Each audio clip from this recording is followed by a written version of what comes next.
Good evening, ladies and gentlemen. Thank you for joining us for the Weidenfeld-Hoffmann Trust Scholars Trump inaugural debate. For those of you who don't know us already, we are Weidenfeld-Hoffmann Trust Scholars.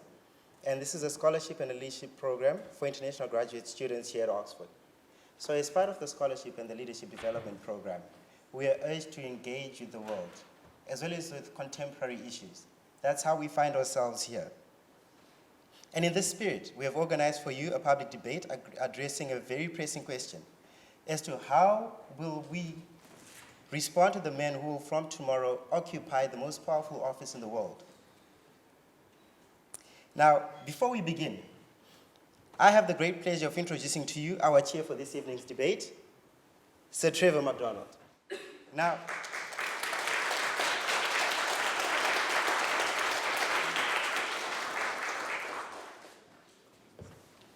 To say some more?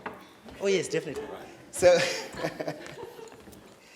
Sir Trevor was born in Trinidad, where he began to work for the BBC World Service in 1960 as a producer. Thereafter, he moved to London, and he soon moved from the BBC to the independent television network, ITN, where he worked for 5 decades.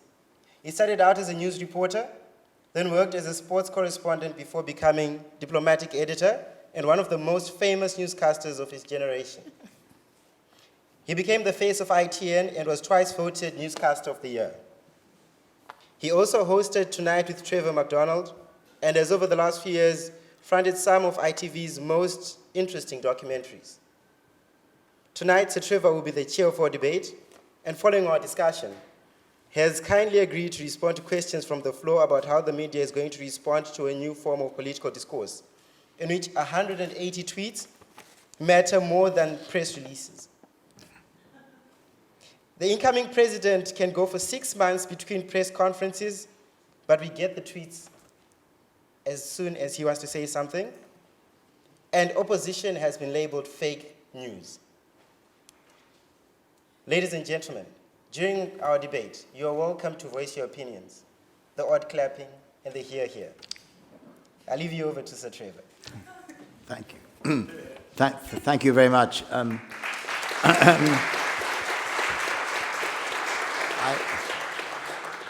I must say first that I'm not accustomed to sitting in an elevated position as this. It's very rare that I'm enthroned in such a high place, and it's a great pleasure to be here. The other thing I wanted to say on a personal note is I really have no reason at all to be here doing this, except that I'm a friend of the chair of this trust, Alexandra, and I worked with her for a number of years all over the world, and we were reminiscing only this evening about some of the sort of great moments. Whatever journalism is, it occasionally gives you sort of wonderful images which you remember throughout your life, and we were sitting or standing on a balcony in Moscow one evening and watching Reagan and Gorbachev stroll across the grounds of the Kremlin. And those are sort of images that you never forget. And we were also in America when Mrs. Thatcher thought General Galtieri had crossed the line in invading the Falklands. And we were there for that whole, business about the Falklands War. Which I got totally wrong because I never thought we'd fight. But so you know what authority I bring to this debate. The subject we're going to debate tonight, unless you just landed from Mars or something, and even if you had, you would know that by about this time tomorrow, just a little later, there's going to be a new president of the United States, and his name is Donald Trump. And he's overturned a lot of political conventions and common sense and traditions, and he'll be doing that probably for 4 years. And this debate will follow the lines that is very much a tradition in Oxford. You know all about Oxford Union debates and all that, so I will just introduce the nature of it, but also to say that there'll be a Twitter poll during the debate. It's probably already begun.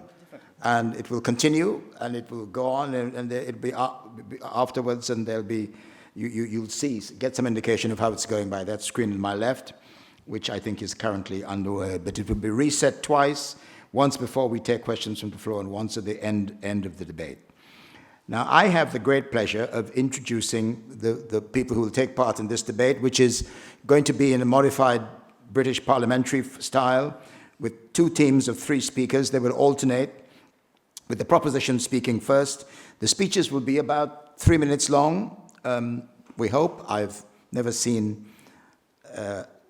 been anywhere where people stick to their time, so we'll watch with great interest. The gavel will, however, be banged twice, and with the authority of this chairman, I'm sure that people will listen very, very closely to what he says. So let me introduce the speakers, first of all. It's my pleasure to introduce them. Manuel Melendez Sanchez of El Salvador, Aban Haq from Pakistan, Ilan Manor from Israel, and on the opposition, Ugo Ezeh of Nigeria, Abhijay Negi, and Payaswini Tailor. They're going to be your speakers tonight. And it's my pleasure to call on the people who will propose the motion. Do I need to say what the motion is? I probably do, didn't I? Well, you know what it is anyway. It's what we're talking about anyway. So here's the order of speakers. For the proposition, first, may I call on Manuel Melendez Sanchez.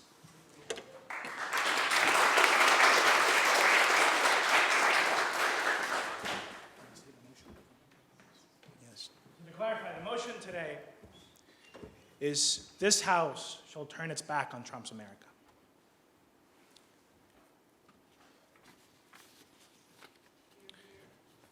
Good evening. For many of us in this room, this week is very emotional. This week is very personal. We know that tomorrow we begin a journey that will be as hard and long as it is unpredictable. But tonight, our argument is simple. This House should turn its back on Trump's America for 2 basic reasons. Because it is the right thing to do, and because it also happens to be the smart thing to do. So let's begin. To understand what we mean by Trump's America is to understand that we have a moral responsibility to oppose it. Let me be clear. Trump's America is not a nation or a group of people or an individual. Rather, Trump's America is a set of ideas, a particular view of the world that boils down to 2 core beliefs: that winning at the expense of others is all that matters, and that appealing to our very darkest and most revolting impulses is the easiest and the best way to win. In this vision of the world that constitutes Trump's America, there is no room for the basic principles and values that bring out the best in us. There is no place for pluralism, for respect toward the fundamental dignity and value of those who are different from us. There is no place for kindness, for the promise that basic humanity can not only outweigh, but outsmart naked self-interest. There is no place for truth, except for when the truth can be used as a weapon against our enemies. And there is no place for all of the members of our communities, black and white and gay and straight and male and female and everywhere in between, to collaborate as equals in pursuit of our common aspirations. Now, in this self-obsessed, power-hungry, Machiavellian America, there is only room for that most primitive and destructive of lies. That might is right. But it's even worse than that, isn't it? It's not just that Trump's America believes in winning at any cost, but that it rejoices in winning by appealing to the very worst of us. According to Trump's America, as long as your supporters cheer along, humiliating disabled people and degrading women and stroking the hellish fires of racism and xenophobia are fair game. According to Trump's America, as long as you're powerful, groping women is a badge of honor. And as long as it helps you win an election, it doesn't matter how many immigrants you call rapists or how many other 6-year-olds you threaten to deport to lives of misery and violence. And here's the very worst part. This vision of the world is not an American disease, but a mutating and transmissible virus. One that will attack all of us, not only at the level of high politics, but that would also trickle down to everyday life, inspiring and validating acts of hatred and intolerance everywhere. You see, when a hard-working Polish immigrant is brutally murdered in Essex because he dares to speak his native language, or when a Salvadoran student is publicly harassed in Oxford because he dares to be brown, that too is Trump's America.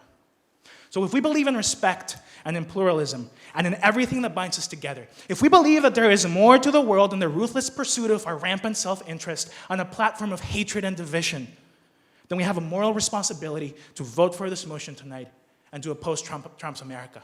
It's simply the right thing to do. Now, what exactly does that mean? Let me be very explicit and very clear. To turn our backs is to make a promise that we will reject and resist these shameful ideas that constitute Trump's America and to deliver on that promise by engaging and challenging those ideas actively and relentlessly whenever and wherever they emerge. To turn our backs is not to ignore, but to engage and resist using every tool at our disposal and to demand that our leaders and representatives do the same. We will have a chance to discuss what this means in practice. But for now, let us say this. Forget morality if you'd like. Turning our backs on Trump's America is the only smart thing to do. You see, already, Trump's America has rattled the foundational pillars of international peace. Already, it has motivated acts of hatred and violence around the world. Already, it has empowered climate change deniers and human rights skeptics and trade war enthusiasts. Already, Trump's America has skilled, and it has humiliated, and it has terrorized, and it has destroyed. And this is all before the man who embodies the savage worldview even takes office. So the only question we have to answer is this. If we don't take a stand now, what will our world look like 8 years from now, after 2,920 days of Trump's America? If you want to join us in turning our backs on that dark future, vote for this motion tonight. If you want to join us in standing for pluralism, for dignity, for truth, for something bigger than self-interest, and by the way, for the voice of people everywhere who look and sound and think like the people on this table, vote for this motion tonight. Thank you.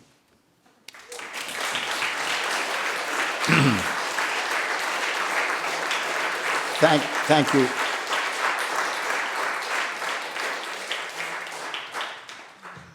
Ladies and gentlemen, after that eloquence, I should really have said before it, to tell you, you wouldn't be surprised to learn that Manuel is studying an MSc in politics. He's the first Central American scholar to join the Weidenfeld-Hoffmann Trust scholarship program. And as an undergraduate, he served as the director of the Harvard International Relations Council, and he's worked almost all over the world. So you would not be surprised how absolutely eloquent he was. I now go on to the first opposition speaker, and I'll do this the right way around this time. Payaswini Tailor is one of the most distinguished debaters on this table, having won competitions in India and the UK as an undergraduate, and has worked on a thesis on the rights of indigenous peoples in India. And as an undergraduate, she's also worked to empower low-paid women in Delhi through education. So it's my great pleasure to call on Payaswini Tailor.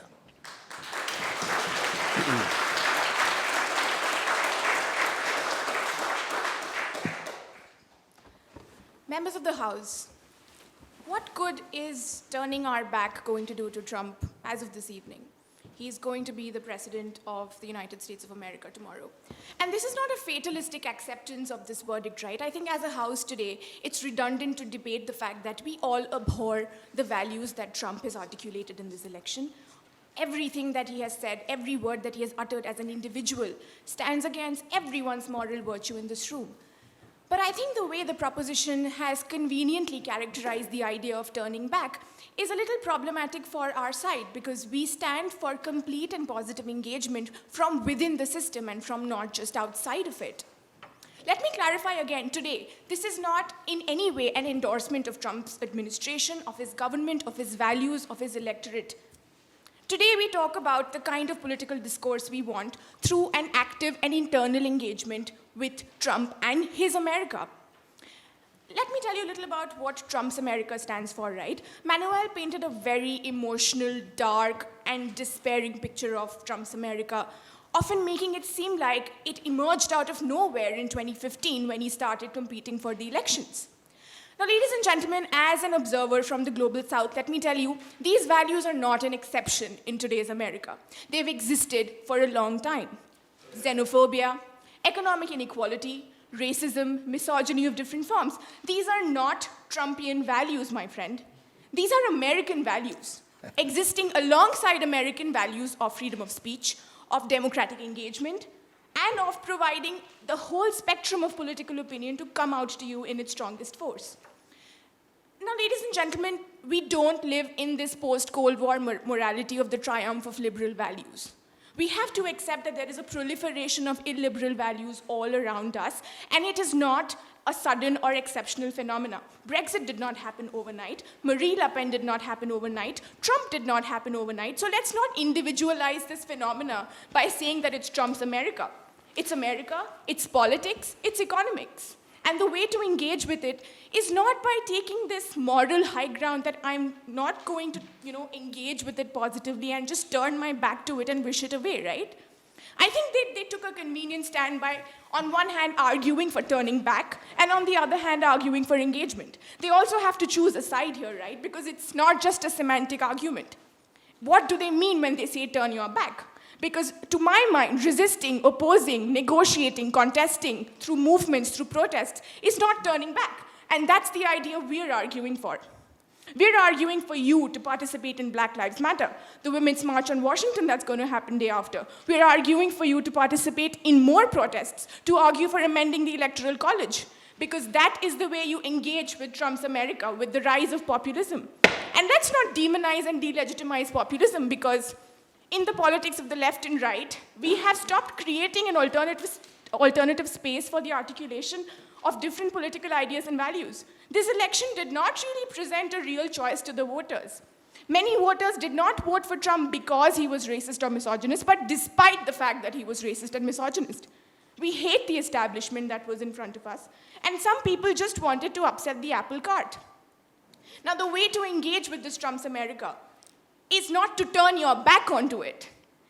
The way to engage with him is to oppose him at every step, to question him, but to also, as your beloved President Barack Obama said, at some level, give his idiosyncrasy the benefit of the doubt, give the American institutions the benefit of the doubt, and give the idea of American democracy and the American people the benefit of the doubt. The solution to Trump and Trump's America is not turning your back to it, but walking towards it with far greater force, with far more resistance, with many more questions, and with many more newer and innovative ideas of political resistance and discourse. And with that, I rest my case. Thank you.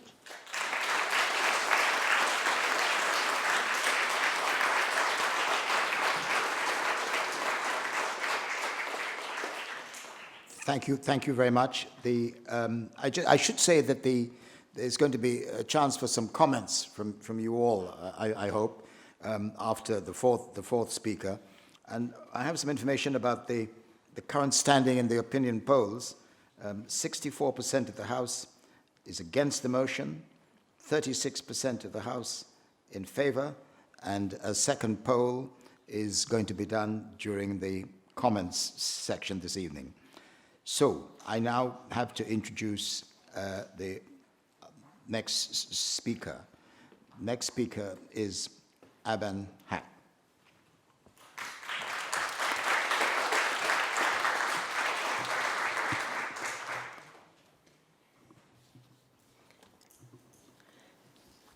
Everything suggests tomorrow will be a historic day.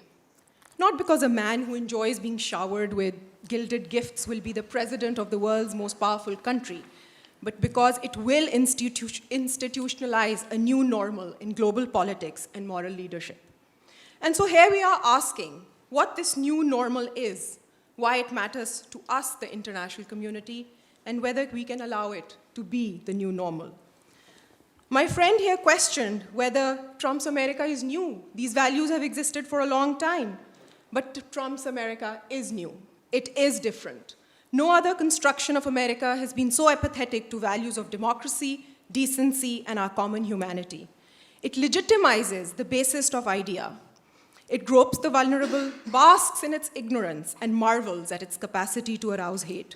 It has emerged out of a campaign like no other, which encouraged violence and championed discrimination. It is what Hadley Freeman calls an acceptance of the bullshitting culture, which empowers and legitimizes cranks and where half-truths and prejudices are sufficient for making decisions. But why should we care? There are other models, Modi's India, Erdogan's Turkey. Why not question those? We need to care about Trump's America because it is America. With its centrality to the world's economic system, its political clout, its unmatched military prowess, and cultural hegemony, especially its cultural hegemony. Its America matters not just because of its politics or finance, but it matters because it is in our living rooms. It's the cartoons our kids watch, the music our daughters dance to, and the superstars our nephews aspire to be.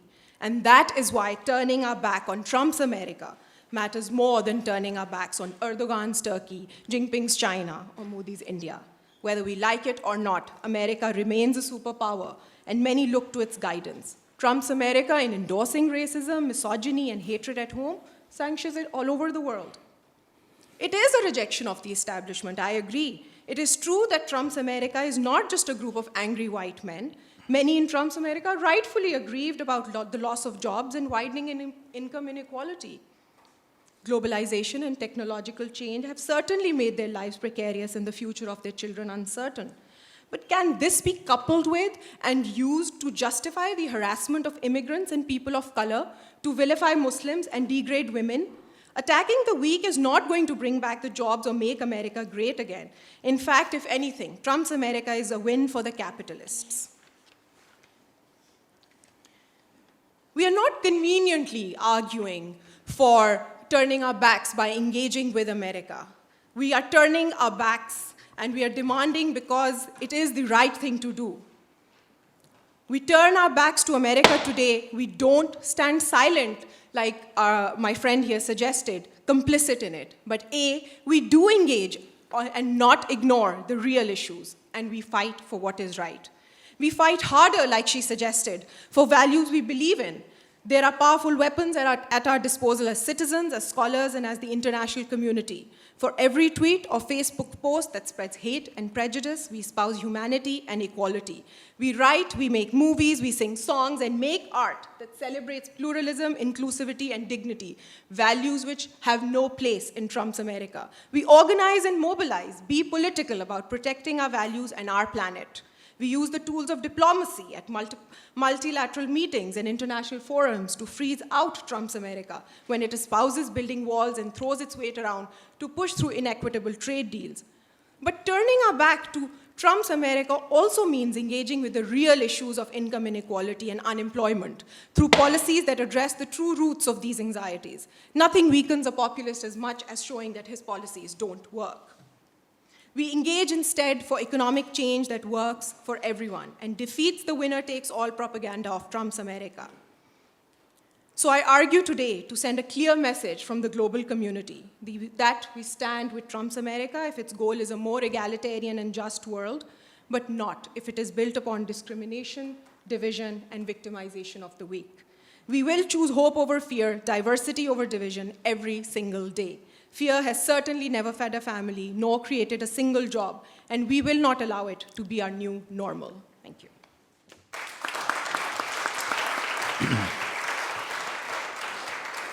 Thank you very much, and I should warn you that if you want to question anything that Aban has said, that I should tell you that she has a particular focus on gender inequality and poor education, and she's spent over 10 years working in development in Pakistan, and is currently doing a MPhil in development economics. So be careful of what you say when you are trying to argue against anything she said. The other speaker, the second opposition, is Abhijay Negi, who was India's best law student, known as best law student for work on legal education, reform, and access to justice. Has been a passionate campaigner on a range of social issues, has also headed an NGO in her hometown in India, and has run regular campaigns to clean up the environment, and especially focusing on issues of environmental degradation. So, may I now call Abhijay Negi.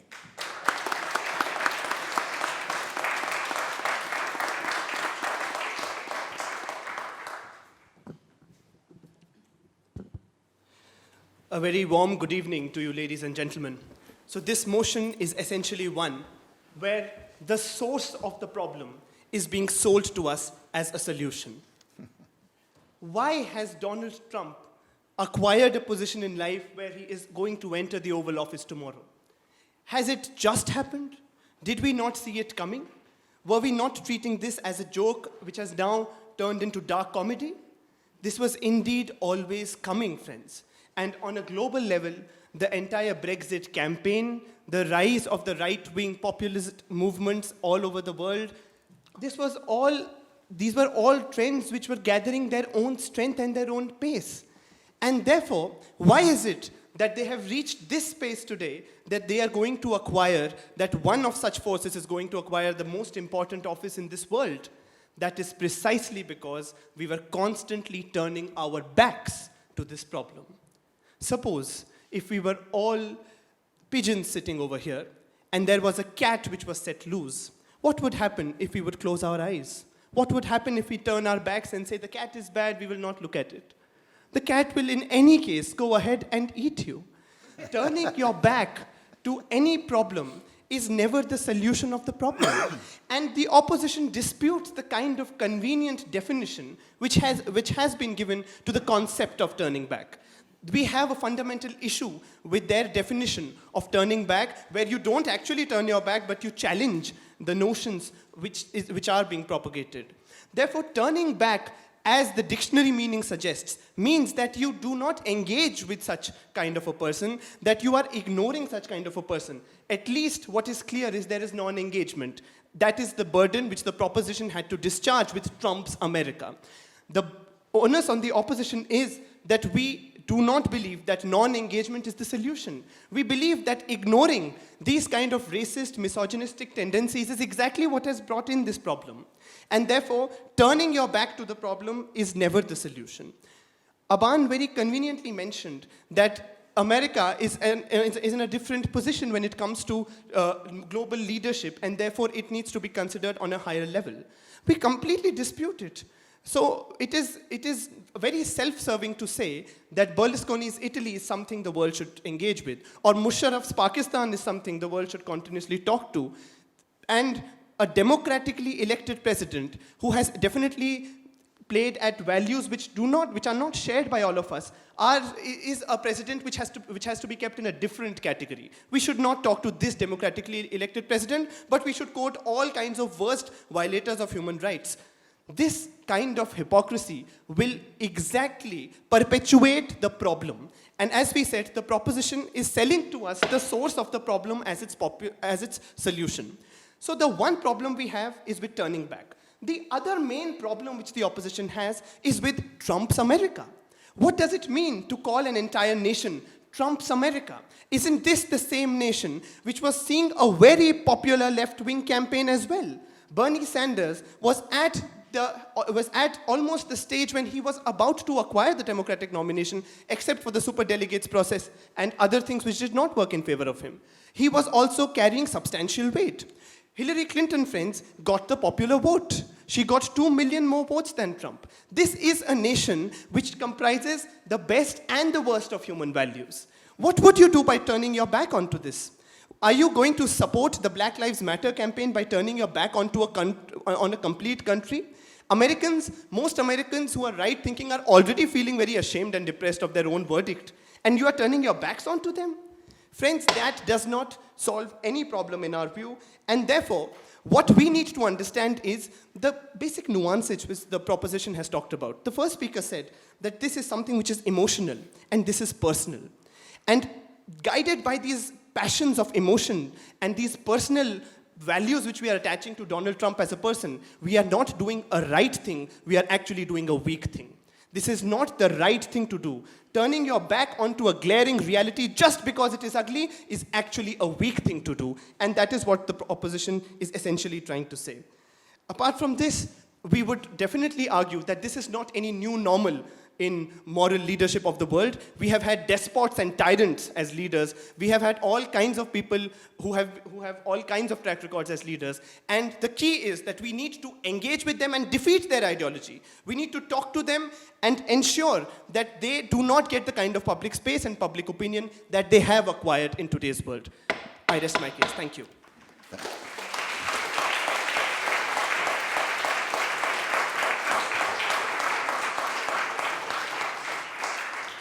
I think we got a glimpse of why Abhijay was named the best law student in India for his work on a variety of things. Now it's time to invite some of your comments about what you've heard so far before we have the two final speakers. So, how do I invite you all to comment on what you've heard? Now, there's a microphone, I think a roving microphone, which will attempt to get to you, and one on either side of the hall. Come on, Trump's America, yes. Thank you very much for this debate. I don't want to serve as a devil's advocate. I more maybe wanted to ask some questions as also coming from the country whose leader has been demonized currently, Vladimir Putin. I'm from Russia, so I actually was expecting to either for opposition at least to explain to us why this man was chosen, what actually could be the advantages of his service for people who chose him. And I only hear one side saying, let's fight him, and the other side saying, let's engage with him but still fight him. So I actually want more analysis of why he was chosen, who was supporting him, and what good he actually could bring to this country. Because now, as a Russian, I'm also used to saying that Russia is like Syria, let's do away with this leader, or let's oppose it. So this is a one-way discourse, and I want to hear more of the good things we could expect from Trump's America, if there are such things. Thank you. Comment on the good things from Trump's America, but the essential question is why was he chosen? How did he come? How to be chosen? I don't know whether anybody wants to respond to that, but any other comments? Yes, we'll get a microphone to you, right here. Thank you. Gentlemen, yeah, thank you. When we refer to Trump's America, are we opposing the idea of Obama's America? Is that the whole principle behind? Are we splitting the United States? Is that what the Obama's America wants to do, just divide the United States more than it is? So my question is, how can Trump, the following day, extend a green olive so that Americans become one again, like they did in the past? Thank you. Yes, I think that the debate, we'll have a chance afterwards to respond to some of these issues, but I should also say that encourage to keep voting. Is that the point? Yes, because we want to see what the general poll is. But any other comments? Yes? I guess I'll just pick up on one point that was made during the debate, which is the question of the different institutions of the United States, and the question whether Trump's America, whether the election of the President of the United States can be disentangled from the different other institutions of the state, and whether the argument on both sides is that those institutions have fundamentally been affected by virtue of that particular election. So is Congress a different Congress by virtue of having to work with this particular president? Is the Supreme Court a different Supreme Court? Will be a different Supreme Court? I think that kind of speaks to the pedigree of institutions and whether Trump is a threat not just to general values, but a threat to the structure of the American polity, as it were. Yes, well, you mentioned Congress and the Supreme Court, just for, I'm sure everybody knows this here, but I mean, the point about Congress is that he might have kind of broad congressional support because both houses are now Republican, and the question in relevance to the Supreme Court is a very important one. He will have the ability to nominate somebody in the Supreme Court to replace Mr. Justice Scalia, and it is felt that that would be a very important thing in the balance between the conservatives on the court and the so-called liberals on the court. So that's it's a very important point. There's a comment here, and don't forget to keep voting. Is it me? All right, great. Two things. First, if both sides can first clarify and define what you're exactly talking about when you say turning your backs and protesting. I think, as touched upon, I can't tell what exactly you guys are discussing, although you're making great, valid points. Second, from the first speaker on the opposition, you started off talking about it coming as a global observer, which is great. I mean, racism in America and all these issues is sexism, xenophobia has always been an issue. It's not something new, it's true. At the same time, you brought up a point about how President Obama mentioned that these American institutions are safeguards. One contradiction there, though, is that these same American institutions are the ones that are breaking and instigating and continuing the racism. For the black boy coming from an inner city who has to go through a failed educational system, who may be racially profiled and then receive some type of arrest record and ruin their lives. Those are the same institutions that are doing that. So how can that be a safeguard? That sort of contradiction right there. President Obama, although I am a fan, may say some things just to comfort America. He's always that calm presence, and I think that's what he was trying to get at with that speech and that narrative. Thank you. Thank you very much. There was a lady down here. That's right. Thank you. Yes, hello. In a way, I don't know if it's my confusion, but I feel that both sides are saying basically that we should fight Trump in different ways, maybe in different positions, but you are both opposing him.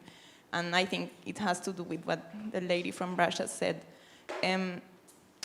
Personally, I think that something that we should take out of this, it's considering all those people that vote for him.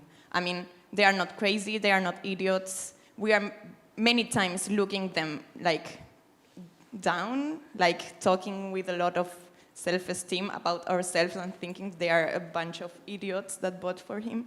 And I think they are not. And that's, I think, the main point of this election. It's making us realize that we live in a bubble and that, I don't know, we should mostly consider their opinions. Why are they fighting in that way? Why are they, I don't know, why are women voting for a guy which can talk like that about women? I think that's a main point to make for the ones that oppose to give the back to America.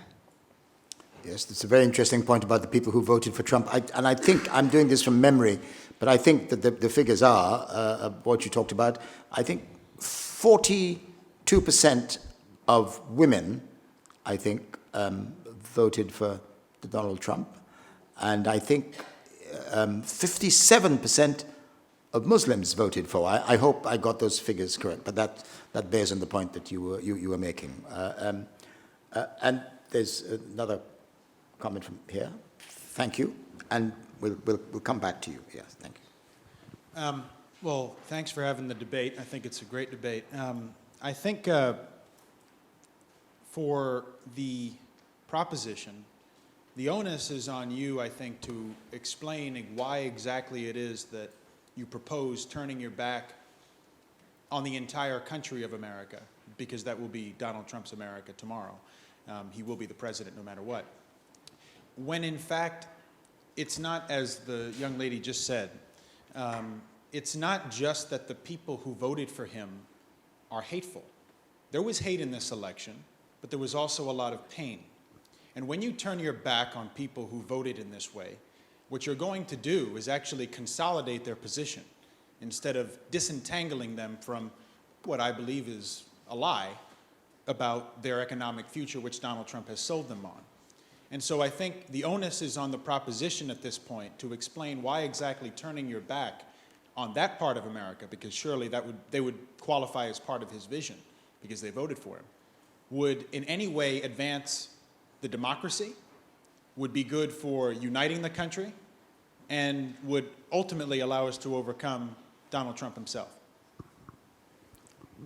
And there was a comment there. Thank you very much. A comment there. Yeah, thank you. I just wanted to perhaps consider this motion in light of foreign policy and international relations, where the idea of Trump's America as a unitary actor is perhaps more conceivable than in other arenas. And the question here, I think, is to what extent the new foreign policy pursued by that administration is going to even perhaps force other countries to indeed turn their backs on America as a reliable and secure partner for international cooperation. NATO springs to mind, of course, where we might see a structural realignment in defence interests, especially on the European continent over the next 4 years, but also questions like international development and fighting climate change, which is going to be crucial within the next 5 years. The Guardian's running an excellent feature on that today. But the question is, to what extent, of course, the realignment in Trump's foreign policy, Trump's America, in that way, if you will, is going to indeed force other state actors to turn their backs on America and pursue a new, different strategy coming into the next 4 years. Thank you so much. There is, I don't know which microphone can get to the gentleman right center there. Thank you. 2016 was a geopolitical earthquake, but earthquakes aren't just isolated events. There are aftershocks, there are sometimes tsunamis. If we isolate, if we hide from the situation, how can we prepare for what could come next? What could be possibly far worse? We don't know what's going to come next, but if we turn our backs and ignore the situation, how can we prepare and how can we get the best situation from where we are at the moment? Thank you for raising that point. And there's a comment from here. Thank you. Thank you to all the speakers so far. Just two questions. One, I think it would be great to have clarity on who is doing the turning of the backs. If we're talking, are you talking both about individuals? Because I think it seems like a lot of the debate has spoken about what we do personally. But I think the point about state actors is a good one. So if you can pick up on that. And a question for the opposition of clarity. I think we've heard it from around the House, and this is what I took you to mean, that you encourage protest, but your point about engagement is an important one and was articulated by the friend on my right here quite well, about how you don't want to entrench their position. So my question to you is, given that your case says that it's our obligation to engage, does that obligation for you extend to the people that are the victims of the racism and the hatred? Do you think it's their obligation to engage civilly, or is it their right to turn their backs? Thank you very much. Let me see whether any of the speakers who talked before would like to respond to any of the points made.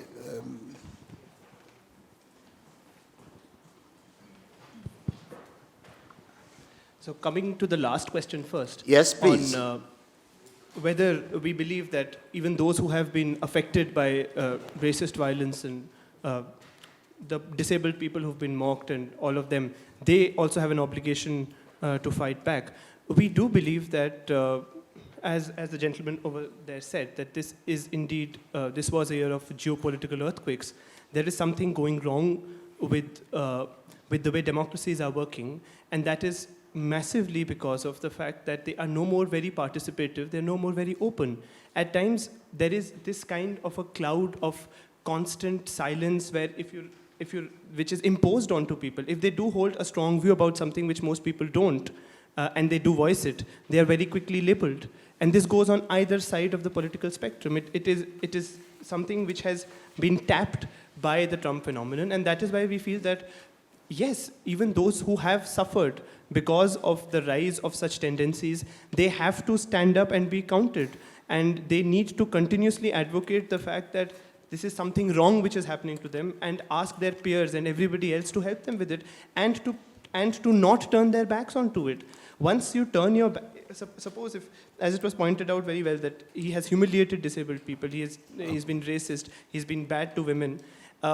If these things are happening in front of us, and we turn our backs onto it, is that a solution? What are we doing? We are encouraging the fire, and that is why it has reached this level. Okay, does anybody else want to respond to anything that was said? Yes, a couple of hands.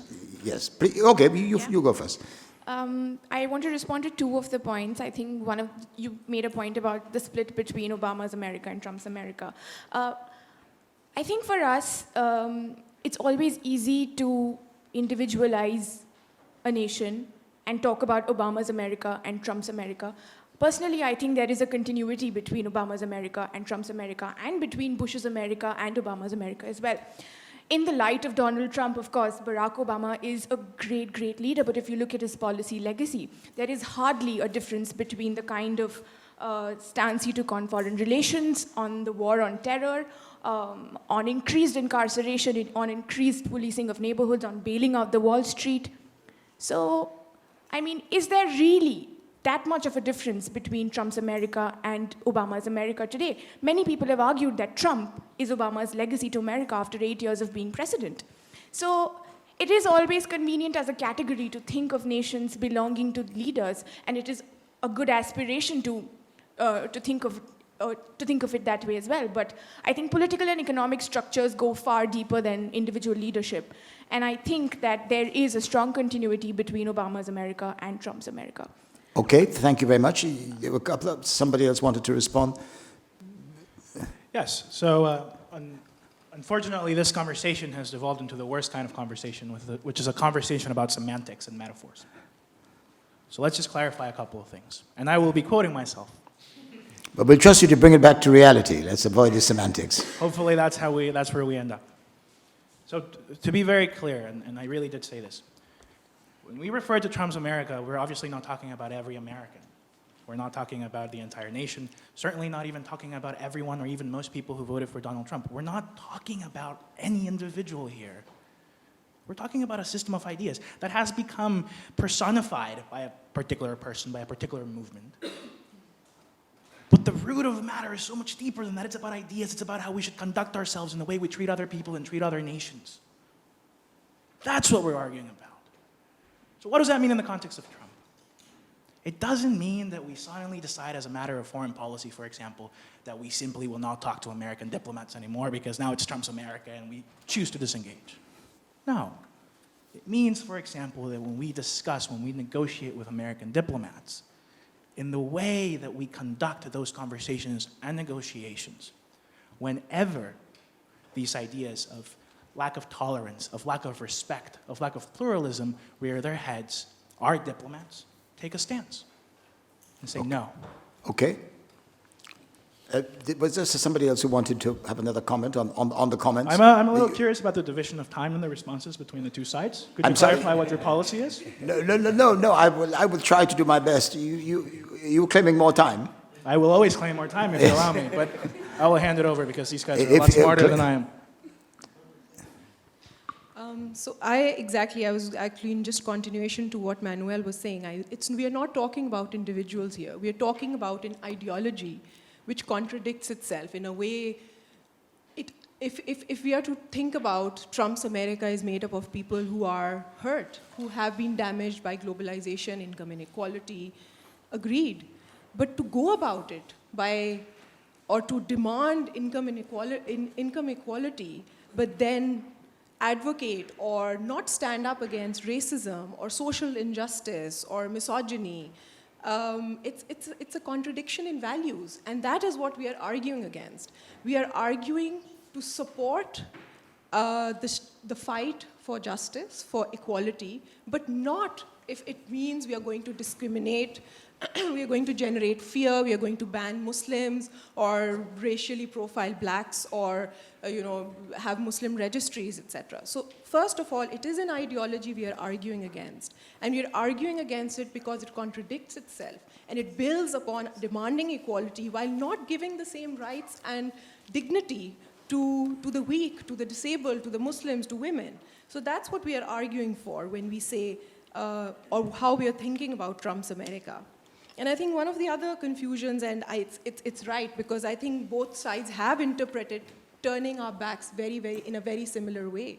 Turning our backs, we are certainly also saying, does not mean that we're not going to talk to America or we are going to only protest. We are definitely advocating for being parts of Black Lives Matter, to march on Washington with the women who are going there. We are advocating for that. But we are also advocating for engaging on real change and real economic policies which make sense and which don't give one and take for the other, who are built upon a winner-takes-all argument. That is what we are arguing for.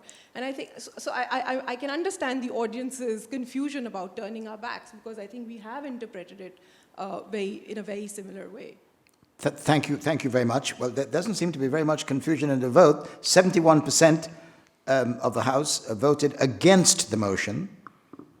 29% voted in support of the motion. The next proponent for the motion, Ilan Manor, who this will come absolutely right up his street, because he's not only an expert at tweeting and so on, but he's the founder of the popular digital diplomacy blog and is doing research on the use of social media. So this is terribly, terribly relevant to this entire business of Trump.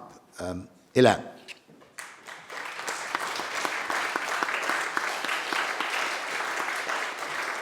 Good evening. I wrote two pieces. One was emotional, the other one was analytical, and I'll go with the analytical, because I believe that my two eloquent colleagues have offered you important insight into the motion and the definitions. I'd like to widen the prism through which we look at Trump's America. And I think that the story of Trump's America is a story of three cities. The first is London, where despite a prolonged national debate, a referendum, and a long address by the PM Theresa May, London is mired by uncertainty. The UK has announced its most important foreign policy initiative since World War II, and yes, none of us know what it really means. In a Trump-like fashion, we are told that Brexit means Brexit, but not a lot more than that. The uncertainty which plagues the UK is similar to that of a man who realizes he is staring into the abyss. The second capital is Ankara. For most of the 20th century, Turkey served as a bridge between East and West and between Europe and the Middle East. Its democratic nature enabled it to serve as a bastion of democratic values and to be an important member of NATO. Turkey's fall under the autocratic rule of President Erdogan has signaled a seismic shift in geopolitics, as Ankara now seems closer to Moscow than to Washington. And the demise of Turkey is also emblematic of the paralysis that has taken hold of the post-war order. The UN, for instance, another organization established after World War II, has succumbed to paralysis, as is evident in its failure to end the carnage and atrocities now being committed in Syria. The story of Ankara adds an element of fear to the feeling of uncertainty in London. These two sentiments combined edge us even closer to the abyss. Finally, the story of Trump's America is also the story of Washington, where despair is rampant. For in Washington and in America in general, it has become evident that globalization has failed to deliver on many of its promises. In Dallas and Chicago, it is all but impossible for young people to purchase homes. Graduates of Harvard and Princeton are unlikely to be able to return their student loans, while growing financial inequalities have led to the demise of an entire middle class. Our generation of young Americans may be the first in over a century to be unable to climb another step in the ladder of social mobility. For them, this is a hard disillusionment. They have been lied to about the American dream. Of course, the despair of globalization is not an American phenomenon, but a global one, because our world is not safer. Terrorist attacks are to be expected in the streets of Orlando, Munich, and Islamabad. Financial markets remain unstable as volatility is the norm, not the exception, and unemployment is at peak levels, sometimes amongst the educated youth. Lastly, there is no new world order. We have superpowers, but they cannot exercise their superpower. The rise of Trump's America was in part a rebuke of globalization and is thus not entirely different from the wave of religious fundamentalism sweeping through the Middle East or the rise of right-wing politics in Europe. And so the story of these three cities, the story of the world, is that of uncertainty, fear, and despair. It is these three elements that suggest that we are at a perilous moment. For it is when we feel uncertainty, when we are overcome by fear, and when despair fills our heart, that we become susceptible to the dangers of hate and violence. Violence being that which undermines the very foundations of democracy. Our argument is that while the UK is on the brink of the abyss and Turkey has edged closer to it, America has fallen into the abyss. It has fallen prey to the rhetoric of anger, the promise of pride, and the infection of nationalism. What is most unique about Trump's America is its appeal to man's darkest urges. It does not wish to lift our spirit, but to crush our hope. Trump's America, unlike other administrations and Americas, will not aim to stabilize our world or to fix our problem. It is only interested in telling us what our problem is and telling us who's to blame for it. And according to Trump, we are all to blame for it. It is our argument that turning our backs on Trump's America means stepping back from the abyss. It means defining the kind of world we wish to inhabit and the values we choose to believe in and cherish. Trump's America defines our world as one of conflict. Indeed, a world governed by Trump, Putin, and Erdogan seems like a world mired by ignorance, tension, and on the brink of war. Is this the future we seek, or do we desire peace? And if so, what kind of peace do we desire? Not a Pax Americana or a Pax Trumpiana, not even a Pax Ivanka, but a Pax Humanitas. A world that celebrates diversity, promotes equality, and rests on fraternity. A world that achieves change through dialogue and respect, and a world that refuses to forget the lessons of the past. Turning our back on Trump's America does not mean abandoning America, but opposing America. Wherever a Trump diplomat will espouse hate, we will espouse compassion. Wherever a Trump diplomat will espouse bigotry, we will fight for acceptance. And wherever Trump's America builds walls, we will build bridges. Do not be fooled into thinking that Oxford tall spires and sacred halls will protect us. For Trump's America is already here. It was evident last term when a college student defaced a poster writing "Globalists go home." It was evident last term when my Indian friends were mocked for their accents while walking home. And it was evident last term when I was told that Anglo-Saxon money had backed Donald Trump because the Zionists had bought Hillary Clinton. It is here in Oxford, and it will thrive here, for hate is contagious, bigotry is malignant, and violence only breeds more violence, adding darkness to a night already devoid of stars. The only way to step back from the abyss is to oppose Trump's America, and the only way to oppose Trump's America is to oppose Trump's America. So I suggest we begin tonight by voting in favor of the resolution. Thank you.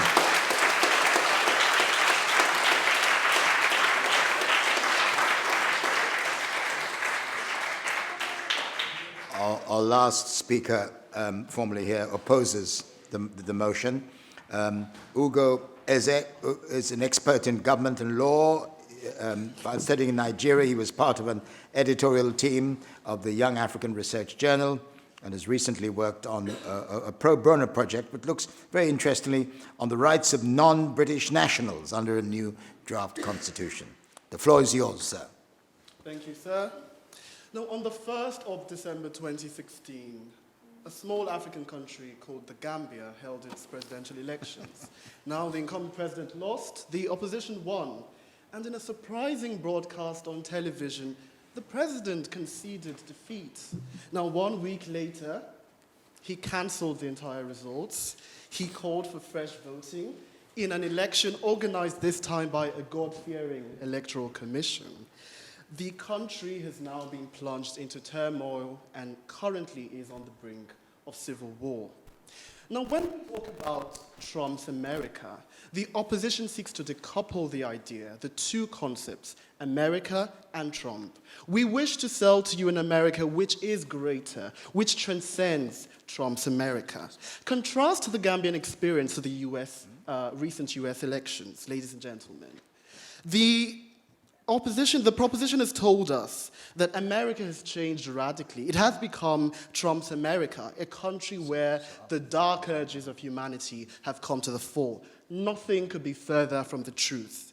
In the aftermath of the US elections and the surprising Trump victory, President Obama noted that the US presidency transcends all individuals. He extended a warm handshake of solidarity to the other side. He declared that all Americans, irrespective of political affiliation, belong to the same team. This is not the Trump's America of dark human impulses. This is a mature America with solid institutions, with a vibrant civil society, a country that still, despite all its flaws, remains a bastion of democracy in the world. Ladies and gentlemen, this is not the America that we should turn our backs onto.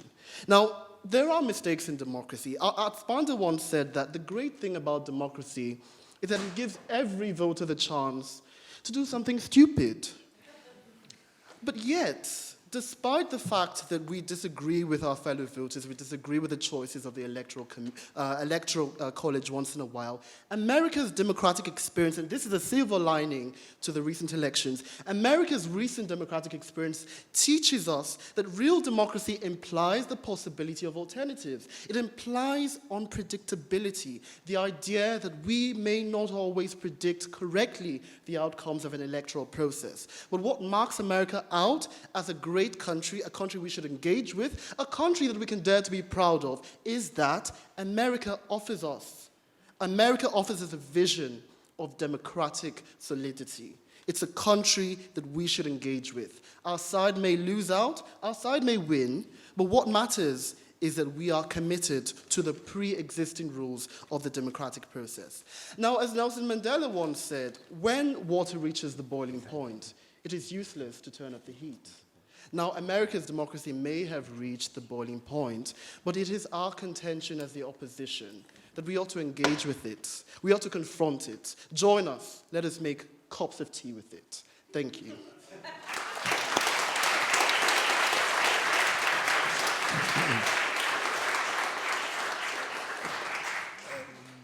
Ladies and gentlemen, that's the end of the formal list of speakers. I'm asked to remind you to keep voting. This is your final chance to vote. But thank you all. I think I'd like to ask you all to give another round of applause to the proponents and the opposers of the motion.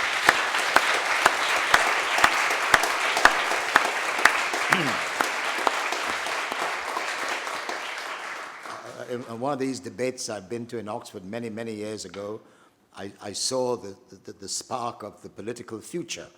And I think I've heard some of that tonight here too. So very, very well done. Thank you very much.